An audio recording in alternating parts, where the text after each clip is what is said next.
வணக்கம் மக்களே! நான் உங்கள் டாரோ டச் நித்திலா பாலாஜி. இந்த பதிவு வரக்கூடிய வரலட்சுமி விரதம் பற்றிய பதிவு. வருகின்ற வெள்ளிக்கிழமை ஆகஸ்ட் 8ஆம் தேதி வரலட்சுமி விரதம். அன்னைக்கு இன்னும் ஸ்பெஷல் என்னன்னு பார்த்தீங்கன்னா, அன்னைக்கு பௌர்ணமியாவும் இருக்குது. லயன்ஸ் கேட் போர்ட்டல் ஓப்பனிங் அப்படின்னு சொல்லுவாங்க. ஸோ அந்த லயன்ஸ் கேட் போர்ட்டல் பத்தி நம்ம ஒரு தனி பதிவு பார்க்கலாம். இந்த பதிவுல வரலட்சுமி விரதம் பற்றி பார்க்கலாம். ஃபர்ஸ்ட் இது யாரெல்லாம் பண்ணலாம் அப்படின்னா, ஏற்கனவே குடும்ப வழக்கப்படி மாமியார் பண்ணிட்டு இருக்காங்க. ஸோ நான் கன்டின்யூ பண்றேன். எங்க அம்மா வீட்ல பண்ணுவாங்க. நான் கன்டின்யூ பண்றேன் அப்படின்றவங்களும் பண்ணலாம். இல்ல எனக்கு ஆசையா இருக்கு. நான் புதுசா ஸ்டார்ட் பண்ணலாம்னு நினைக்கிறேன் அப்படின்றவங்களும் ஸ்டார்ட் பண்ணலாம். கன்னி பெண்கள், கல்யாணம் ஆகாத ஆண்கள் வந்து நல்ல வாழ்க்கை துணை கிடைக்கணும் அப்படின்னு இந்த பூஜைய, இந்த விரதத்தை மேற்கொள்ளலாம். சுமங்கலி பெண்கள் தீர்க்க சுமங்கலியா இருக்கிறதுக்காகவும், கணவனை இழந்த பெண்கள் குடும்ப நன்மைக்காகவும், ஆண்களும் குடும்ப நன்மைக்காகவும் இந்த விரதம் இருக்கலாம். ஸோ எல்லாருமே இந்த பூஜைய செய்யலாம், விரதம் கடைபிடிக்கலாம். இப்போ எப்படி பண்ணலாம் அப்படின்னா, இது வந்து எளிமையான முறை இருக்கு, விரிவா பண்றதுன்னு இருக்கு. எளிமையான முறைன்னு பார்த்தீங்கன்னா, மகாலட்சுமியோடைய ஃபோட்டோ மட்டும் தான் எங்ககிட்ட இருக்கு அப்படின்னா, மகாலட்சுமியோட ஃபோட்டோ எடுத்து நம்ம அதுக்கு எப்பவும் போல சந்தன குங்குமம் வச்சு, மலர்களால் அர்ச்சனை செய்து, ஒரு நெய்வேத்தியம், தீப தூப ஆராதனை எல்லாம் பண்றது. மனை மேல மகாலட்சுமியோட படத்தை எடுத்து வச்சு, இதே மாரி நம்ம பூஜை பண்றது. இன்னொன்னு கலசம் வச்சு பண்றது தான் நம்ம விரிவா பார்க்கறது. ஸோ இப்போ ஃபோட்டோ மட்டும் எடுத்து வச்சு நீங்க பூஜை பண்றீங்கன்னா, வெள்ளிக்கிழமை காலையில நீங்க எடுத்து வச்சு பூஜை பண்ணி, அன்னைக்கு மாலை வேளையிலயும் பூஜை பண்ணி, நீங்க அன்னைக்கே முடிச்சிரலாம். இல்ல மனை மேல மகாலட்சுமியோட படத்த வச்சு பூஜை பண்றதுனாலோ, இல்ல கலசம் வச்சு பண்றது அப்படின்னாலோ, அது வந்து ஒரு 3 நாள் ப்ராசஸ். கண்டிப்பா 3 டேஸ் பண்ணணும். இப்ப வெள்ளிக்கிழமை வரலட்சுமி விரதம்ன்றதுனால, வியாழக்கிழமை மாலை வேளையிலேயே நம்ம வந்து மனை மேல படம் வச்சோ, கலசம் வச்சோ அம்பாள அழைச்சு பூஜைய ஸ்டார்ட் பண்ணி, வெள்ளிக்கிழமை வரலட்சுமி விரதம் முடிச்சு, சனிக்கிழமை காலையில புனர்பூஜை பண்ணி நம்ம வந்து கலசத்த பிரிக்கணும். இல்ல நாங்க வெள்ளிக்கிழமை காலையில தான் ஸ்டார்ட் பண்ண போறோம் அப்படின்றவங்க, வெள்ளிக்கிழமை காலையில பூஜைய ஆரம்பிச்சு, சனிக்கிழமையும் வீட்ல வச்சிருந்து, ஞாயிற்றுக்கிழமை காலையில புனர்பூஜை பண்ணி கலசத்த பிரிக்கணும். இதுதான் ப்ராசஸ். இது யாரெல்லாம் பண்ணக்கூடாது அப்படின்னா, மாதவிடாய் ஆயிட்டீங்க அப்படின்னா பண்ணக்கூடாது. உங்க க்ளோஸ் ரிலேட்டிவ்ஸ் இறந்திருக்காங்க. இந்த ஒரு வருட தீட்டு கழியல அப்படின்னா, அவங்க பண்ணக்கூடாது. அவங்க அடுத்த வருஷம் பண்ணிக்கலாம். அன்னைக்கு வீட்ல மகாலட்சுமிய நினைச்சு நீங்க ஜஸ்ட் ப்ரே பண்ணிக்கோங்க போதும். இப்ப இந்த வெள்ளிக்கிழமை நான் மாதவிடாய் ஆயிட்டேன். என்னால பண்ண முடியாது. இல்ல தவிர்க்க முடியாத ஒரு டிராவல் வந்துட்டு, என்னால பூஜை பண்ண முடியாதுன்றவங்க, அடுத்த வெள்ளிக்கிழமை இந்த பூஜைய பண்ணலாம். ஏன்னா அடுத்த வெள்ளியும் ஆடி வெள்ளி தான். இந்த பூஜைய நீங்க இதே மாரி ப்ராசஸ்ல நீங்க பண்ணலாம். இல்ல அடுத்த வெள்ளியும் என்னால முடியாது, தள்ளி போயிடுச்சு அப்படின்றவங்க, நவராத்திரி ஸ்டார்ட் ஆனதுக்கப்புறம், அந்த நவராத்திரி இருக்கக்கூடிய அந்த 9 நாட்கள்ல ஏதாவது ஒரு வெள்ளிக்கிழமை இந்த பூஜைய நீங்க பண்ணலாம். தவற விட்டவங்க இப்படி நீங்க பண்ணிக்கலாம். கர்ப்பிணி பெண்கள் வந்து இந்த பூஜை விரதம் பண்ணலாம். ஆனா சாப்பிடாம நோன்பு இருக்க வேண்டாம். கர்ப்பிணி பெண்கள் சாப்பிட்டுக்கோங்க. மற்ற பெண்களோ, ஆண்களோ வந்து எங்களால விரதம்லாம் இருக்க முடியாது. உடம்புக்கு சரியில்ல. இல்ல நாங்க மாத்திரை எடுத்துட்டு இருக்கோம் அப்படின்றவங்க, பட்னி இருந்து விரதம் இருக்கணும் அவசியம் கிடையாது. நீங்க குறைவா அதாவது ஒரு அளவோட சாப்பிட்டுட்டு நீங்க இந்த பூஜை மற்றும் விரதத்த கடைபிடிக்கலாம். இப்போ நம்ம நேரம் பார்க்க போறோம். ஸோ வியாழக்கிழமை இந்த பூஜைய நம்ம ஸ்டார்ட் பண்றவங்களா இருந்தா, வியாழக்கிழமை காலையில இருந்தே நாங்க விரதமா இருந்து ஸ்டார்ட் பண்றோம்னா, காலையில 10:35லேருந்து 12 மணிக்குள்ள நீங்க அம்மன அலங்காரம் பண்ணி வைக்கணும். ஈவினிங் தான் ஸ்டார்ட் பண்ண போறோம் அப்படின்னா, 6லேருந்து 7:20க்குள்ள நீங்க அம்மன அலங்காரம் பண்ணி நம்ம வாசல்ல வச்சு அழைச்சிட்டு வர்ற மாதிரி பண்ணணும். வெள்ளிக்கிழமை காலையில தான் நாங்க அழைக்கவே போறோம் அப்படின்னா, காலையில 6 மணிலேருந்து 7:15 மணிக்குள்ள பண்ணலாம். வெள்ளிக்கிழமை காலையில பூஜை பண்ண வேண்டிய நேரம் காலையில 9லேருந்து 10:20க்குள்ள. வியாழக்கிழமை அழைச்சாலும் நம்ம வெள்ளிக்கிழமை காலையில தான் பூஜை பண்ணுவோம். ஸோ அது வந்து காலையில 9லேருந்து 10:20க்குள்ள. இந்த டைமுக்குள்ள நீங்க பூஜையும் முடிச்சு, நம்ம நோன்பு கயிறு கட்டுறதும் நீங்க கட்டிறணும். வெள்ளிக்கிழமை சாயந்தரம் பூஜை பண்றவங்க, சாயந்தரம் 6 மணிக்கு மேல பண்ணணும். பௌர்ணமியாவும் இருக்கும். ரொம்ப விசேஷமா இருக்கும். சனிக்கிழமை புனர்பூஜை செஞ்சு, அந்த கலசத்த பிரிக்கிற நேரம்னு பார்த்தீங்கன்னா, காலையில 7:40லேருந்து 8:55க்குள்ள. அத தவற விட்டா 10:40லேருந்து மதியம் 12 மணிக்குள்ள. இப்ப நாங்க வெள்ளிக்கிழமை தான் அம்மன அழைச்சு ஸ்டார்ட் பண்ணியிருக்கோம் அப்படின்னா, ஞாயிற்றுக்கிழமை புனர்பூஜை பண்ண வேண்டிய நேரம் காலையில 7லேருந்து 9 மணிக்குள்ள. அத தவற விட்டா காலையில 10லேருந்து 11:45 மணிக்குள்ள பண்ணணும். இப்போ கலசம் எப்படி வைக்கிறது? கலசத்துல நம்ம என்னலாம் பண்ணணும்? எப்படி அம்பாள அழைக்கணும்? அத பத்தி பார்க்கலாம். கலசம் வைக்கும் முறை அப்படின்னு பார்த்தீங்கன்னா, கலசம்ன்றது எவர் சில்வர் பாத்திரமா மட்டும் இருக்கக்கூடாது. எவர் சில்வர் தவிர்த்து வெள்ளி, தங்கம், பித்தளை இந்த மாரி நீங்க எதுனாலும் யூஸ் பண்ணிக்கலாம். 2 முறை இருக்கு. ஒண்ணு நீர் நிரப்பி கலசம் வைக்கிறது. இன்னொன்னு அரிசி நிரப்பி கலசம் வைக்கிறது. இப்ப நீர் நிறைக்கிறீங்க அப்படின்னாலும், 3/4 பங்கு நீர நெறச்சிட்டு, அந்த தண்ணிக்குள்ள நீங்க வந்து மஞ்சப்பொடி, வாசன திரவிய பொடி என்னென்ன கிடைக்குதோ அதெல்லாம் ஆட் பண்ணி, கோல்டு காயின், சில்வர் காயின் அல்லது நம்ம வீட்ல இருக்கக்கூடிய அ ரூ. 1, ரூ. 5 இந்த மாதிரியான நாணயங்கள போட்டுக்கலாம். நாணயங்கள் போடுறீங்கன்னா, ஒற்றைப்படையில போடுங்க. 3, 5, 9, 11 அந்த கணக்குல போடணும். ஒரே ஒரு எலுமிச்சம்பழம். இதுதான் நீங்க நீர் வைக்கிறதா இருந்தா போடணும். அரிசி நிரப்புறதா இருந்தா, அந்த அரிசியோட என்னெல்லாம் சேர்க்கணும் அப்படின்னா, பச்சரிசி தான் யூஸ் பண்ணணும். பச்சரிசி வந்து அந்த கலசத்துக்கு ஒரு 3/4 பாகம் வைக்கணும். அது உள்ள ஒரு லெமன் போட்டுக்கலாம், ஒரு எலுமிச்சை பழம், விரலி மஞ்சள், அப்புறம் அதே மாதிரி காயின்ஸ், கோல்டு, சில்வர் ஆர் நம்ம வீட்டில் உள்ள நாணயங்கள், ஜாதிக்காய், மாசிக்காய், ஏலக்காய், கிராம்பு, அப்புறம் அம்மனுக்கு பிடிச்ச காதோல கருகமணி அப்படின்னு ஒன்று இருக்கும், அது இதெல்லாம் உள்ளே போட்டு நீர் நிரப்பினாலும் சரி, அரிசி வச்சாலும் சரி, அந்த கலசத்துக்கு மேலே சுற்றி மாவிலை வச்சு அதுக்கு நடுவில் தேங்காய் வச்சு தான் 2 வேப்பிலையும் அதில் நீங்கள் அப்படி சொருகி வச்சுக்கலாம். இப்படி தான் ஃபஸ்ட்டு கலசத்தை ரெடி பண்ணணும். அந்த தேங்காயை வந்து ஃபுல்லாகவே நீங்கள் மஞ்சள் பூசி காய வச்சு ரெடி பண்ணி வச்சுருக்கணும். குங்கும பொட்டெல்லாம் வச்சு ரெடி பண்ணி வச்சுருக்கணும். இப்படி தான் கலசம் வைக்கணும். இப்போ ஜாதிக்காய், மாசிக்காயெல்லாம் எங்களுக்கு கிடைக்காது, இல்லை தெரியாதுன்றவங்க ஏலக்காய், கிராம்பு பயன்படுத்திக்கோங்க. ஒரு தவறும் கிடையாது. இப்போ நீர் நீங்கள் யூஸ் பண்ணியிருக்கீங்க கலசத்தில் அப்படின்னா, புனர்பூஜை செஞ்சு கலசத்தை பிரித்ததுக்கப்புறமா அந்த தண்ணீரை அந்த மாவிலையை வச்சு வீடு முழுக்க தெளிச்சிட்டு செடிக்கோ மரத்துக்கோ நீங்கள் வந்து ஊற்றிடலாம். அரிசி பயன்படுத்தினவங்க என்ன பண்ணணும்னா, கலசம் பிரித்ததுக்கப்புறம் அதில் இருக்கிற பொருட்கள் எல்லாம் எடுத்துட்டு அந்த அரிசியில் பொங்கல் வச்சு அம்மனுக்கு பிரசாதமாக செஞ்சு நீங்கள் சாப்பிட்டுக்கலாம், யாருக்காவது தானமாக கொடுக்கலாம். அப்படி இல்லைன்னா கோகுலாஷ்டமி அன்னைக்கு, அதாவது கிருஷ்ண ஜெயந்தி அன்னைக்கு செய்ய போகிற பலகாரத்துக்கு இந்த பச்சரிசியை நம்ம வந்து பயன்படுத்திக்கலாம். இதுதான் முறை.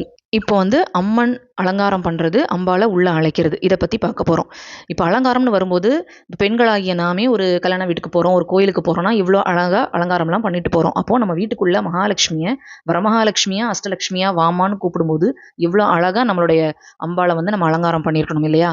ஸோ நீங்கள் என்ன பண்ணலாம் அப்படின்னா, அந்த கலசத்தில் வைக்கிற தேங்காயில் நீங்கள் குங்குமம் பொட்டெல்லாம் வச்சு, சிலர் வந்து அதுலேயே மை வச்சு புருவமெல்லாம் வரைஞ்சி அந்த தேங்காயிலேயே அம்பாள் முகம் வந்து ரெடி பண்ணிடுவாங்க வரைஞ்சி. அப்படி இல்லைன்னா இப்போ ரெடிமேடாக கடைகள்லேயே வந்து அம்பாளோட முகம் கிடைக்குது. அந்த முகத்தை வாங்கி அந்த முகத்துக்கும் நீங்கள் கண்மை, லிப்ஸ்டிக் போடுறவங்க சிலர் லிப்ஸ்டிக்லாம் போடுவாங்க, அதில் அப்படியே கம்மல் ஒட்டி வைப்பாங்க.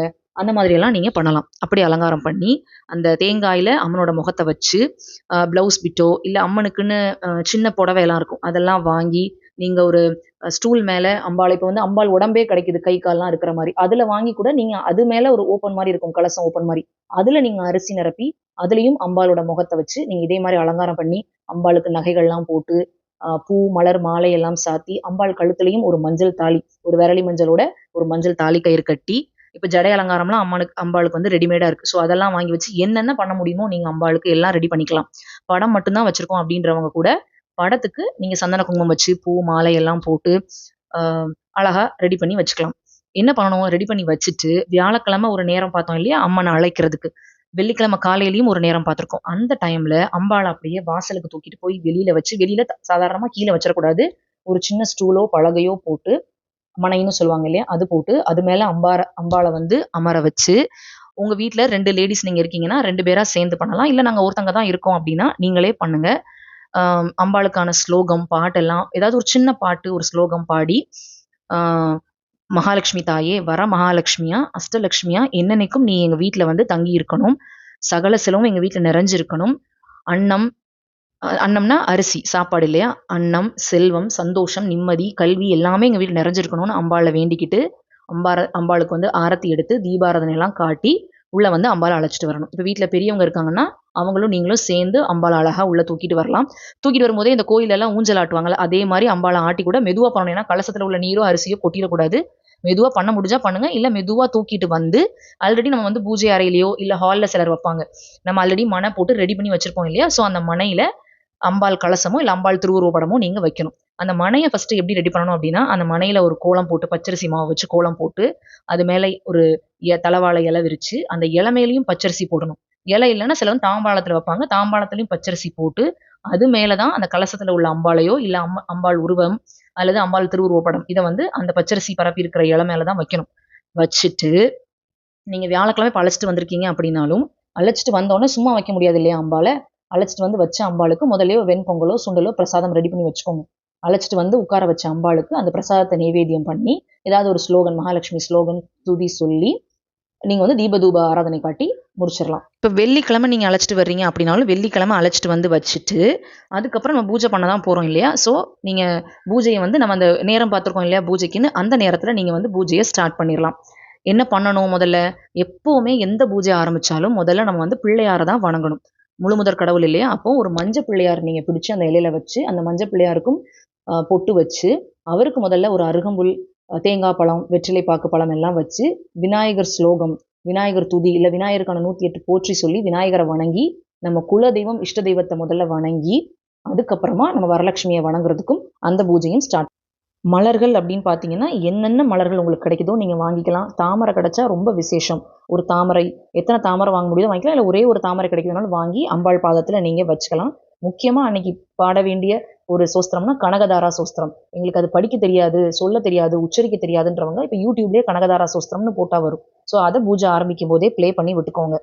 அன்னைக்கு வெள்ளிக்கிழமை காலையில் நீங்கள் என்னெல்லாம் பிரசாதம் செய்யலாம்னா உங்களுக்கு என்னென்ன தெரியுதோ எல்லாமே செய்யலாம். சக்கரை பொங்கல், வெண்பொங்கல், சுண்டல், பருப்பு பாயாசம், வெள்ளை நிறத்தில் இருக்கிறதெல்லாம் பொதுவாக வைக்கலாம்னு சொல்லுவாங்க. அப்போ இட்லி, பால் பாயாசம், வடை, ஸ்நாக்ஸில் சிலர் வந்து முறுக்கு செய்வாங்க.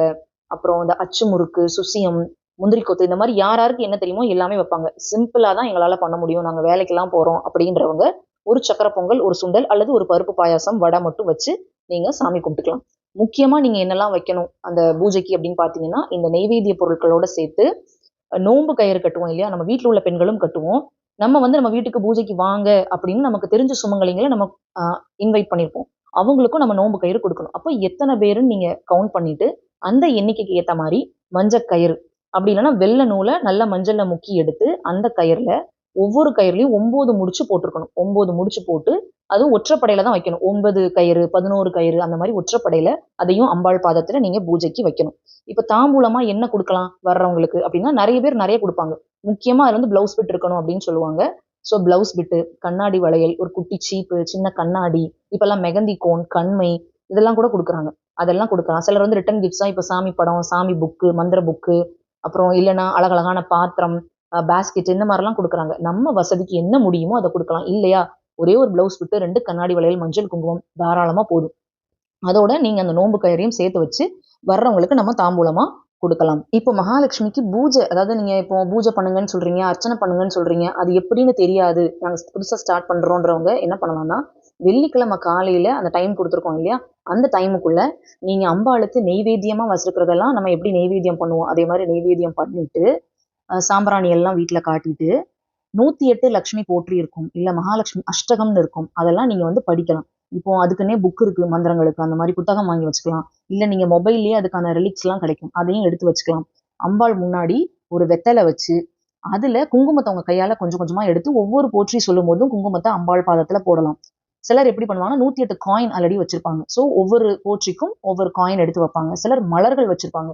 ஒவ்வொரு போற்றியில் ஒவ்வொரு பாட்டு போடும்போது கை நிறைய மலர்கள் அள்ளி அம்பாள் பாதத்துல போடுவாங்க. ஸோ இந்த 3 விதமா நாணயங்கள், குங்குமம், மலர்கள் இந்த 3ஐயும் பயன்படுத்தி நீங்க வந்து பூஜை பண்ணலாம். இன்னொன்னு நீங்க தாம்பூலம் கொடுப்பீங்க இல்லையா, உங்களோட வயது மூத்த சுமங்கலிக்கெல்லாம் நீங்க தாம்பூலம் கொடுக்கும்போது கொஞ்சம் ஏற்கனவே நம்ம இலையில வைக்கிற இந்த பிரசாதம், நெய்வேத்தியம், நிறைய பழங்கள் வைக்கணும். முக்கியமா என்னென்ன பழங்கள் உங்களுக்கு கிடைக்குதோ பழங்கள், இளநீ இதெல்லாமே வைக்கலாம். அதோட சேர்த்து ஒரு தட்டுலையோ தாம்பாளத்திலையோ இல்லை இலையிலையோ பச்சரிசியில கொஞ்சம் மஞ்சள் கலந்து அக்ஷதையா ரெடி பண்ணி வச்சுக்கோங்க. அந்த அக்ஷதையை வர்ற சுமங்கலிகிட்ட கொடுத்து நீங்க ஆசீர்வாதம் வாங்கி உங்க தலையில அவங்க அந்த அக்ஷதையை போட்டு ஆசீர்வாதம் பண்ணும்போது உங்களுக்கு அந்த ஆசீர்வாதம் பல மடங்கு அதிகமாவே கிடைக்கும். அதையும் நீங்க பண்ணலாம். இன்னொன்னு, நீங்க வீட்டுக்கு இன்வைட் பண்றவங்களோட எண்ணிக்கையும் ஒற்றைப்படையா இருக்கணும். 3, 5, 7, 9, 11ன்ற கணக்குல ஒற்றைப்படை. அதுக்கு மேல கூப்பிடுறவங்களும் கூப்பிடலாம். ஆனா அது ஒற்றைப்படையா இருக்கணும்ன்றத பாத்துக்கோங்க. நாங்க கூப்பிட்டோம் அவங்க வரல, அவங்களால வர முடியல, அவங்களுக்கான தாம்பூலம் எங்க வீட்டுல இருக்குன்னா அதை பத்தி ஒரி பண்ணிக்காதீங்க. அவங்களால வர முடியலன்னா கண்டிப்பா இன்னொரு நாள் வரேன்னு சொல்லியிருப்பாங்கல்ல, அவங்க வர்ற அன்னைக்கு அந்த தாம்பூலத்தை நீங்க அவங்களுக்கு கொடுத்துடலாம். அன்னைக்கு வந்து நம்ம ஏதாவது பிரசாதமோ இல்லை வெத்தலையோ எடுத்து வச்சிருந்தோம்னா அது மட்டும் காஞ்சு போயிடும். ஸோ அதை எடுத்துட்டு அவங்க வர்ற அன்னைக்கு நீங்க பிளவுஸ் பிட்டு வளையல்லாம் வச்சிருக்கீங்கன்னா அதை அவங்களுக்கு கொடுக்கலாம். ஸோ நம்ம கூப்பிட்டதுல இவங்க வரலையே, எண்ணிக்கையில குறைஞ்சிருச்சே அப்படின்ற கவலையோ கலக்கமோ உங்களுக்கு வேண்டாம். அன்னைக்கு யார் வரணும், யார் உங்க கையால தாம்பூலம் வாங்கணும்னு இருக்கோ அவங்க கண்டிப்பா வருவாங்க, வாங்கிக்குவாங்க. ஸோ அந்த மாதிரியான கவலை, சந்தேகம்லாம் நீங்க வச்சுக்க வேண்டிய அவசியம் இல்லை. இப்போ புனர் பூஜை எப்படி பண்றது அப்படின்னு பார்க்கலாம். புனர் பூஜை பண்ணும்போது இப்போ வியாழக்கிழமை வச்சுட்டீங்க அம்மனைன்னா சனிக்கிழமை நீங்க புனர் பூஜை பண்ணுவீங்க. வெள்ளிக்கிழமை நீங்க அம்பாளை அழைத்து வச்சிருந்தீங்கன்னா ஞாயிற்றுக்கிழமை புனர் பூஜை பண்ணுவீங்க. ஸோ புனர் பூஜை பண்றதுக்கு என்ன பண்ணணும், காலையில எந்திரிச்சு குளிச்சு அந்த அம்பாளுக்கு ஒரு விளக்கேத்தி உங்களுக்கு தெரிந்த பாட்டு பாடி ஒரு தீபாராதனை காட்டிட்டு அந்த அம்மனுக்கு வந்து அந்த அம்மன் கலசத்தோடு அப்படியே எடுத்துகிட்டு வந்து, இல்லை உருவப்படம் தான் வச்சுருக்கீங்க மனையிலனா அந்த படத்தை அப்படியே எடுத்துகிட்டு வந்து உங்கள் வீட்டில் அரிசி வச்சுருப்போம் இல்லையா பாத்திரம், சிலர் வந்து பெரிய பானையில் போட்டு வச்சுருப்பாங்க, சிலர் பெரிய ட்ரம்மில், சிலர் டப்பர் வேரில், வாளியில் இப்படிலாம் போட்டு வச்சுருப்போம். எதில் அரிசி வச்சுருக்கீங்களோ தினசரி உபயோகத்துக்கு அந்த அரிசிக்குள்ளே அப்படியே கலசத்தோட இல்லை திருவுருவப்படத்தை அப்படியே உள்ளே வச்சிடணும். வச்சு மனதார வேண்டிக்கணும், தாயே இந்த வீட்டில் என்னென்னைக்கும் இந்த அன்னம் குறையாம செல்வ செழிப்போட இருக்கணும், யார் இந்த வீட்டுக்கு வந்தாலும் அவங்க வயிறும் மனசும் நிறைஞ்சுதான் போகணும், அந்த அளவுக்கு இந்த குடும்பத்துல தலைமுறை தலைமுறையா அன்னமும் செல்வமும் நிறைஞ்சிருக்கணும் அப்படின்னு பிரார்த்தனை பண்ணிட்டு அப்படியே நீங்கள் வெளியே எடுத்துடலாம். எடுத்துட்டு அதுக்கப்புறம் நீங்கள் கலசத்தை பிரிச்சுட்டு ஏற்கனவே சொன்ன மாதிரி நீராக இருந்தால் வீட்டில் தெளிச்சுட்டு செடிக்கு ஊற்றிடுங்க. அரிசியாக இருந்தால் ஒன்று நீங்கள் அன்னைக்கே பொங்கல் வச்சு சாப்பிட்டுக்கலாம், இல்லை கோகுலாஷ்டமி அன்னைக்கு பலகாரத்துக்கு அந்த அரிசியை பயன்படுத்திக்கலாம். இதுதான் புனர்பூஜை செய்ய வேண்டிய முறை. இதில் ஒரு சிலருக்கு சில கேள்விகள் இருக்கலாம். அதாவது எத்தனை விளக்கு அன்னைக்கு வீட்டில் ஏற்றி வைக்கணும்னு. அது உங்களுடைய விருப்பம். சிலர் நிலவாசலில் 2 விளக்கு ஏற்றி வச்சு அம்பாளை அழைச்சிட்டு வர்ற இடத்துலையும் விளக்கு ஏற்றி வச்சுருப்பாங்க. அம்பாளை உள்ளே கொண்டு வந்து வைக்கிற அந்த மனை பக்கத்துலேயும் விளக்கு வச்சுருப்பாங்க. பூஜை அறையில் வழக்கமாக ஏற்றுற எல்லா விளக்கையுமே நீங்கள் ஏற்றிட்டு அம்பாளுக்கு 2 பக்கமும் விளக்கு வச்சுட்டு அது போக உங்களுடைய விருப்பம் எத்தனை விளக்கு வேணாலும் நீங்கள் ஏற்றிக்கலாம். இதில் எப்படின்னா நீங்கள் அம்பாளை வைக்கும்போது ஒரு பக்கம் மஞ்சள் பிடிச்ச பிள்ளையார் இருக்கணும், அம்பாள் இருக்கணும். சிலர் எப்படின்னா இந்த அம்பாள் உருவமே இப்போ கிடைக்குதுன்னு சொன்னேன் இல்லையா, அதுலேயே அழகாக அந்த ஒரு தேங்காய் வச்சு முகம்லாம் வச்சு அதுக்கு முன்னாடி இன்னொரு கலசத்துலேயும் தேங்காய்லாம் வச்சுருப்பாங்க. அது சிலர் அவங்களோட குலதெய்வத்தை அந்த தேங்காயில் அந்த கலசத்துக்குள்ளே ஆவாகனம் பண்ணுவாங்க, குலதெய்வத்தை கூப்பிடுவாங்க. இல்லை அவங்க குலதெய்வமாக அம்பாளே இருப்பா. அப்போது வரமகாலட்சுமியாக ஒரு அம்பாளையும் வைத்து இன்னொரு கலசத்தில் அவங்க குலதெய்வமான அம்பாளையும் அவங்க ஆவாகனம் பண்ணியிருப்பாங்க. ஸோ அப்படியும் நீங்கள் வச்சுக்கலாம். இதில் ரொம்ப முக்கியம் என்னென்னா, வரலட்சுமி விரதத்துக்கு நீங்கள் அழைத்த பெண்கள் உங்கள் வீட்டுக்கு வரும்போது அவங்கக்கிட்ட இந்த வரலட்சுமி விரதத்துக்கான வரலாறுன்னு ஒன்று இருக்குது இல்லையா, அந்த வரலாறை பற்றி நீங்கள் சொல்லணும். வரலட்சுமி பூஜை எப்படி ஆரம்பிச்சது, சாருமதின்ற ஒரு பெண்மணிக்கு வரலட்சுமியே நேரில் இந்த விரதத்தை இருக்க சொல்லியிருப்பாங்க இல்லையா, அந்த வரலாறை பற்றி அவங்களுக்கு நீங்கள் எடுத்து சொல்லணும். அவங்களோட சேர்ந்து நீங்கள் பாடல்கள் பாடுறது, அவங்க எங்களுக்கு பாட தெரியாது அப்படின்னு சொன்னால் பரவாயில்ல, ஏதாவது ஒரு ஸ்லோகன் மகாலட்சுமியோடது ஒரு 4 வரியில் இருந்தால் கூட எல்லாருமா சேர்ந்து அதை பாடணும். இது ரொம்ப முக்கியம். வீட்டுக்கு வர்றவங்களுக்கு இதெல்லாம் அவங்க கூட சேர்ந்து நீங்கள் செஞ்சுட்டு தான் அவங்க ஆசீர்வாதத்தை வாங்கிட்டு அவங்களுக்கு தாம்பூலம் பிரசாதம்லாம் கொடுத்து மன நிறைவோடு அனுப்பி வைக்கணும். காதோலை கருகமணி அப்படின்னா என்னன்னு தெரியாதவங்களுக்காக அதோடைய படத்தையும் நான் அதில் மேலே கொடுக்குறேன், அதை பார்த்துக்கோங்க. அதுவும் நீங்கள் தமிழ் மருந்து கடைகளெல்லாம் போய் இப்போ பூஜைக்கு இப்போ வரலட்சுமி பூஜை டைம்ன்றனால கேட்டிங்கன்னா கிடைக்கும். அதுக்கப்புறம் நீங்கள் இப்போ மஞ்சக்கயிறு நம்ம நோன்பு சரடு கயிறுலாம் வைக்கிறோம்ல, அதை வீட்டில் நீங்கள் கட்டிக்கிறது எப்படி அப்படின்னா, அந்த மார்னிங் 9 to 10:20 டைம் கொடுத்துருக்கேன்ல, பூஜையை முடிச்சுட்டு வீட்டில் பெரியவங்க இருந்தால் அவங்க கையால் நீங்கள் கட்டிக்கலாம், இல்லை கணவர் கூட இருக்காருன்னா அவங்க கையாலையும் நீங்கள் அணிஞ்சிக்கலாம். ஆனால் அம்மனுக்கு நம்ம ஒரு தாலி போட்டிருப்போம் இல்லையா, அதை நீங்கள் தான் யூஸ் பண்ணணும். இப்போ மற்றவங்களுக்கு நீங்கள் மஞ்சக்கயிறு 9 முடிச்சு போட்டு பூஜையில் வச்சு நீங்கள் மற்றவங்களுக்கு கொடுக்கலாம். ஆனால் அம்பாள் கழுத்தில் இருக்கிற அந்த தாலியை நீங்கள் தான் யூஸ் பண்ணணும், அதை வேறு யாருக்கும் நம்ம கொடுக்கக்கூடாது. ஞாபகம் வச்சுக்கோங்க மக்களே. எப்படி வரலட்சுமி பூஜைக்கு நம்ம அம்மனை அலங்காரம் பண்ணும்போது நகைகள் போடுறோம், மஞ்சத்தாலி எல்லாம் அம்மனுக்கு போடுறோமோ, அதே மாதிரி வரலட்சுமிக்கு ரொம்ப முக்கியமான இன்னொன்று பார்த்திங்கன்னா கஜ வஸ்திரம்னு சொல்லுவாங்க. அதாவது பஞ்சு மாலை, பஞ்சு வச்சு ஒரு மாலை மாதிரி பண்ணுவாங்க. அதை நான் பிக்சர் இங்கே கொடுக்குறேன். இது கடைகள்லேயும் ரெடிமேடாக கிடைக்கும். அப்படி இல்லைன்னா வீட்டிலையே நம்ம பஞ்சு வச்சு இந்த மாலை நம்ம ரெடி பண்ணிக்கலாம். வெள்ளிக்கிழமை வரலட்சுமி விரதம் அன்னைக்கு மாலை 6 மணிக்கு மேலே பூஜையெல்லாம் நம்ம பண்ணி எல்லாம் முடிச்சுட்டு தாம்பூலம் வாங்க வர்றவங்கலாம் வந்துட்டு போயிட்டாங்க, இதுக்கப்புறம் யாரும் வரமாட்டாங்கன்ற ஒரு டைம் வரும் இல்லையா, அந்த டைமில் நீங்கள் தூங்குறதுக்கு முன்னாடி என்ன பண்ணணுன்னா, கதவை சாத்துறதுக்கு முன்னாடி அம்பாளுக்கு ஆரத்தி எடுக்கணும். அழகாக அலங்காரம் பண்ணி வச்ச அம்பாளுக்கும் திருஷ்டி பட்டிருக்கும் இல்லையா, அம்பாளுக்கு ஆரத்தி எடுத்து அதை வெளியே கொட்டிட்டு அதுக்கப்புறம் தான் கதவை சாத்தணும். இதை நீங்கள் கண்டிப்பாக வெள்ளிக்கிழமை இரவு பண்ணிடணும். வெள்ளிக்கிழமை ஒரு நாள் தான் பூஜை பண்ணுறோம், அன்றைக்கே கலசம் பிரிச்சிருவோன்றவங்களும் அதை பண்ணணும்.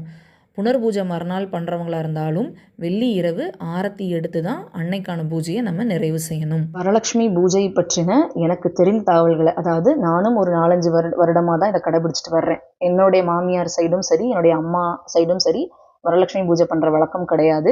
பட் என்னோட சித்தி பண்ணுவாங்க, எனக்கு தெரிஞ்ச ஒரு அக்கா பண்ணுவாங்க. அவங்கள பார்த்து நானும் பண்ணணும் ஆசைப்பட்டு திருமணம் ஆகி எனக்கு 2வது குழந்தையும் பிறந்ததுக்கு அப்புறம் தான் நான் இந்த பூஜையை ஸ்டார்ட் பண்ணேன். ஸோ நான் ரொம்ப பக்தியோட ரொம்ப இஷ்டப்பட்டு தான் இந்த பூஜையெல்லாம் நான் பண்ணிகிட்ருக்கேன். ஸோ அதே மாதிரி இதை புதுசாக ஆரம்பிக்கிற எல்லோருமே நல்லபடியாக வருடம் இதை தொடர்ந்து பண்ணணும். இன்னொன்று, இதை ஸ்டார்ட் பண்ணுறவங்க வருஷம் ஆயுசு உள்ள வரைக்கும் செஞ்சுட்டே தான் போகணும். அப்படி என்னால் முடியுன்றவங்க இதை நீங்கள் ஆரம்பிக்கணும், இடையில விடவே கூடாது. இப்போ குடும்பத்தில் ஒருத்தவங்க இறந்து போய் தீட்டு கழியலைன்னா அந்த ஒரு வருஷம் நம்ம பண்ணாமல் மிஸ் ஆகலாமே தவிர வருஷம் கரெக்டாக நீங்கள் பண்ணிடணும். நான் சொன்ன மாதிரியே தான், வரலட்சுமி விரதம் வர்ற அன்னைக்கு உங்களுக்கு நீங்கள் மாதவிடாய் ஆயிட்டீங்க அப்படின்னா கவலைப்படாமல் அடுத்த வெள்ளியோ இல்லை அந்த ஆடி முடிகிறதுக்குள்ளே உள்ள அந்த வெள்ளிக்கிழமையில அதை தவற விட்டால் நவராத்திரியில் ஒரு வெள்ளிக்கிழமையில இந்த பூஜையை செஞ்சிடணும். ஆனால் வருடம் நீங்கள் ஆரம்பிச்சிட்டிங்கன்னா இதை தொடர்ந்து செஞ்சுக்கிட்டே போகணும். கண்டிப்பாக இந்த பூஜையை எல்லாரும் பண்ணுங்க. எல்லார் வீட்லேயும் எல்லா நலமும் வளமும் அன்னமும் கல்வியும் செல்வமும் குறையாமல் இருக்கட்டும், நிறைவாக இருக்கட்டும்னு நானும் அந்த வரமகாலட்சுமியை வேண்டிக்கிறேன். நீங்கள் வந்து அம்மனை உள்ளே அழைக்கும் போது எப்படி அழைக்கணும்? அம்மா ஏற்கனவே சொன்ன மாதிரி தான் அந்த பூஜையை சொல்லி வாம்மா என் வீட்டுக்குள்ளே வாம்மான்னு கூட நீங்கள் யூடியூப்பில் போட்டிங்கன்னா பாட்டே இருக்குது அம்மனை உள்ளே அழைக்கிறதுக்கு. அந்த பாட்டெல்லாம் போட்டு இல்லை பாடத்துக்கு அந்த பாடெல்லாம் பாடி அன்போடு அம்மனை அழைச்சி இதெல்லாம் செய்யுங்க. எப்போவுமே சொல்கிறது தான். இதெல்லாம் நீங்கள் செய்யும்போது யாராவது கொஞ்சம் பேருக்கு அன்னதானம் கொடுக்க முடியும்னா கொடுங்க. இல்லை அன்னைக்கு ஒருத்தருக்காவது ஒரு வெளியாளுக்கு உங்களால் சாப்பாடு அன்னதானமாக கொடுக்க முடியும்னா கொடுங்க. எப்போ அன்னதானம் கொடுத்தாலும் தண்ணி சேர்த்து கொடுங்க. நன்றி அன்பர்களே. இந்த பதிவெல்லாம் நீங்கள் கேட்டதுக்கப்புறம் இதில் உங்களுக்கு ஏதாவது கேள்விகள் இருந்தால் ஸ்க்ரீனில் தெரியல வாட்ஸ்அப் நம்பருக்கு நீங்கள் மெசேஜ் அனுப்புங்க. நான் உங்களுக்கு ரிப்ளை பண்ணுறேன். மீண்டும் இன்னொரு பதிவில் சந்திக்கலாம். நன்றி அன்பர்களே.